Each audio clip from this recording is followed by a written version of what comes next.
నమస్తే మిత్రులారా, నేను మీ శ్రీనివాస్ చౌహాన్, అడ్వకేట్. మిత్రులారా, ఒక కేసులోని విషయం ఏంటి అని అంటే, ఒక రిసార్ట్ ఓనరు కొంతమంది కార్మికులను ఆ రిసార్ట్ లో క్లీనింగ్ పని కోసం అని చెప్పి తీసుకెళ్లాడు.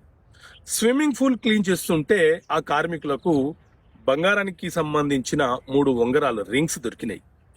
అయితే ఆ కార్మికులు మాకు దొరికాయి కదా అని చెప్పి మావే అని చెప్పి వాళ్ళు గొడవ పడుతున్నారు.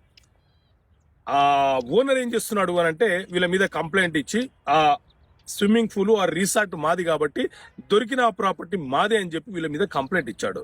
సో సాధారణంగా ఇట్లాంటి సందర్భాలు ఎదురైనప్పుడు ఆ దొరికిన ప్రాపర్టీ ఎవరికి చెందుతుంది అని అంటే, మిత్రులారా, ఏదైనా ఒక సందర్భము ఎదురైనప్పుడు, అంటే రకరకాల సందర్భాలు మన లైఫ్ లో వస్తుంటాయి.